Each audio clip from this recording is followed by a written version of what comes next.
creo que este es un proyecto de ley que plantea la cuestión del desarrollo agrario de una manera mucho más comprensiva y amplia de los proyectos que hemos conocido en el pasado. Y eso nos debe llamar la atención porque es claramente una propuesta de, digamos, de orientación, de modernización de la agricultura, de toda la agricultura, en un sentido que está muy claramente expuesto en el documento, es pro, mediana y gran empresa, ¿no? Es decir, lo que se está planteando en realidad es cómo desarrollar la modernización de la agricultura familiar bajo la modalidad de agricultura de contrato. Una agricultura en la que están, digamos, empresas medianas y grandes que establecen contratos con empresas más pequeñas, lo que llaman productor pequeño agrario, y con el argumento absolutamente falaz, absolutamente, es una, casi risible, ¿no? De que como en un número determinado de años la agroexportación ha crecido 20 veces en valor, entonces haciendo exactamente lo mismo que se ha hecho con el fomento de la agroexportación, se puede hacer con el conjunto del agro, ¿no? Y entonces basta con que se sometan, se subordine la agricultura familiar, aunque no utilizan este término de agricultura familiar, ¿no? Que cosa que también es interesante que no utilizan el término. Bueno, entonces basta con que la agricultura familiar se organice y se subordine a las empresas grandes y medianas que son las que van a modernizar, a transferir sus tecnologías, ¿no? Y eso va a hacer que la agricultura peruana, digamos, multiplique por 20 su producción, sin tomar en absoluto en cuenta que esta multiplicación de 20 veces que ha tenido las agroexportaciones en el Perú se deben en buena medida a subsidios del Estado, a la incorporación de nuevas tierras gracias a grandes obras de irrigación. Además, son sobre terrenos mayormente planos, en medio de vías de comunicación, cercanas a los puertos, qué sé yo, ¿no? Entonces, es claramente un absurdo decir que con este tipo de modernización se va a aumentar 20 veces la producción, ¿no? Entonces recordemos que antes de la reforma agraria, y es una cosa que ocurre en todos los países, no es una cuestión del país, ha existido siempre grandes empresas, las haciendas, que hacían contratos o de palabra o de escritos, pero sobre todo de palabra, ¿no? Con pequeños agricultores y los habilitaban, eran los habilitadores, ¿no? Entonces, en la hacienda daba las semillas, eventualmente daba financiamiento, hacía asesoría técnica, y a cambio los productores se obligaban a vender la producción a la habilitadora, a la empresa habilitadora, descontando, por supuesto, todos los gastos, pero en donde había una gran asimetría, o sea, una gran diferencia entre el poder de negociación entre la gran empresa y el pequeño productor. Bueno, eso, digamos, es la propuesta que estamos acá discutiendo, es una versión modernizada de eso, ¿no? Ahora, no basta este comentario para desechar la propuesta de la agricultura de contrato. La agricultura de contrato existe en el Perú, ¿no? Actualmente, las empresas agroexportadoras, digamos, tienen contratos con pequeños y medianos proveedores, agricultores, ¿no? Existe en muchas partes del mundo, en el África, en el Asia, o sea que no es una novedad. Pero es algo que hay que analizar con mucho cuidado.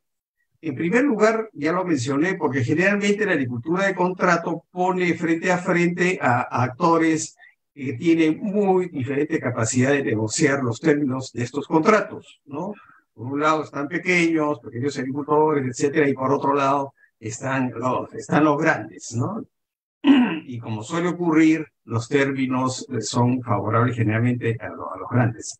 Segundo, que la agricultura de contrato, uno de los atractivos que tiene para la gran empresa de hacer contratos con pequeños agricultores, es que gran parte de los riesgos son transferidos a estos pequeños agricultores, ¿no? Por ejemplo, el pequeño manguero, el productor de mango, etcétera. Si bajan los precios en el precio internacional de los mangos, lo que hace la gran agricultura es se va deshaciendo de sus proveedores de mangos porque ya no hay negocio, por así decirlo, ¿no? Entonces, una de las críticas que se hace a esta agricultura de contrato es que hay esta gran asimetría y que es cierto, esto está muy trabajado, hay muchos estudios que se refieren a esto, ¿no? Además hay documentos críticos muy interesantes, hay uno hecho justamente por Olivier de Schutter, que fue relator especial sobre el derecho a la alimentación en las Naciones Unidas, que tiene un artículo, digamos, que evalúa justamente los pros y los contras de la agricultura de contrato. Algunas pros tiene, ¿no? Como es esta transferencia de tecnologías. Hay un proceso de aprendizaje del pequeño cuando establece un contrato con una gran empresa, ¿no? Entonces, ¿por qué? Porque la gran empresa le dice, mira, ten estas semillas y tienes que producir de esta manera, ¿no? Porque si no, no vas a tener el resultado que yo necesito, ¿no? Entonces, hay un tema de transferencia. Bueno, un peligro también de este proyecto, porque como fue ya dicho por algunos de los comentaristas, este proyecto es un proyecto que pretende, ¿cierto?, hacer una transformación del conjunto de la agricultura, darle una orientación al conjunto de la agricultura bajo un concepto de modernización, que es modernización entendida como el tipo de organización y de tecnologías y prácticas que utiliza hoy día la empresa agroexportadora, que es un tipo de modernización que está siendo cada vez más criticada porque tiene una serie de graves problemas. La utilización intensiva de insumos industriales, el tema de la digamos, de los monocultivos, que pone en riesgo una serie de cuestiones ambientales, ¿no? De empobrecimiento de los suelos, de contaminación de las aguas, etcétera.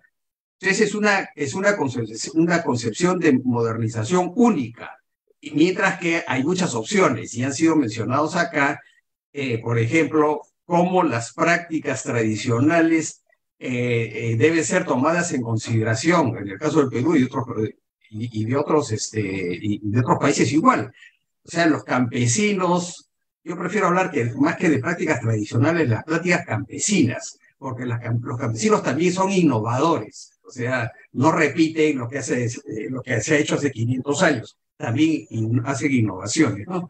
Entonces, en esta propuesta de modernización queda totalmente ignorada lo que son las tecnologías y los conocimientos campesinos, ¿no? Entonces, es una propuesta de modernización que tiene al centro a la gran y a la mediana empresa, sobre todo a la gran empresa, en un concepto de modernización que es básicamente industrialización del campo, que está orientado totalmente a las exportaciones y no al abastecimiento del mercado interno. No hay ninguna preocupación por el problema de la producción alimentaria, y que además tiene una serie de mecanismos que habría que estudiar más en las diferentes normas, en las cuales esta gran agricultura, al incorporar como asociadas en estos, digamos, en estos vehículos asociativos, así le llama, a la pequeña agricultura, lo que hace es pretende colgarse de una serie de beneficios como de reducciones y ventajas tributarias, etcétera, ¿no? Yo creo que hay que tener mucho cuidado y no, si bien hay que efectivamente hacer una discusión precisa sobre cada una de las leyes o secciones, perdón, de los artículos o secciones, lo que hay que ver es cuál es la orientación general. Esta orientación general es pro agroexportación, pro gran empresa, subordinar a través de los contratos a la pequeña agricultura. Es una visión única de lo que es la modernización, no toma en consideración, digamos, características, digamos, de nuestro territorio, como son la gran biodiversidad, las pequeñas áreas, superficies, porque hay muy pocos terrenos que son planos, etcétera. No toma nada de consideración. Ahora, hay algunas cosas positivas, por ejemplo, apoyar la promoción de solidificación ecológica económica, que está en el artículo 13, incentivar la digitalización, hacer investigación. Hay cosas que hay que rescatar en esto. Y quiero rematar con lo siguiente. Yo creo que lo positivo de la propuesta de esta de ley es que nos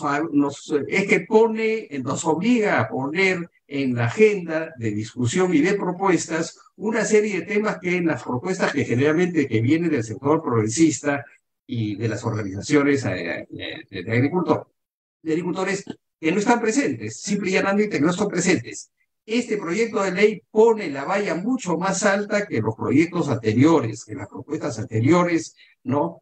Y, por ejemplo, nos sugiere que debemos retomar lo que es la propuesta de ley, perdón, la ley de apoyo a la agricultura familiar del año 2015 como una base para dar una suerte de propuesta alternativa de desarrollo de la agricultura, mejorando tremendamente esa ley, llegando a detalles como esta propuesta está llegando a detalles. La propuesta, lamentablemente, de apoyo a la agricultura familiar está llena de generalidades. Hay que llegar a detalles para que pueda ser efectivamente aplicable, ¿no?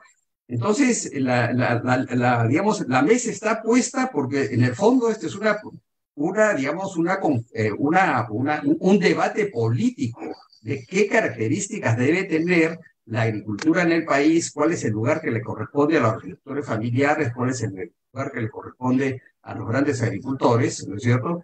Detrás de este proyecto de ley está esa propuesta política, ¿no es cierto? Que los grandes conductores de esta modificación va a ser la gran empresa, ¿no? Y por tanto tenemos que estar a la altura y presentar alternativas que tomen en consideración varios de los puntos que están planteados en esta propuesta.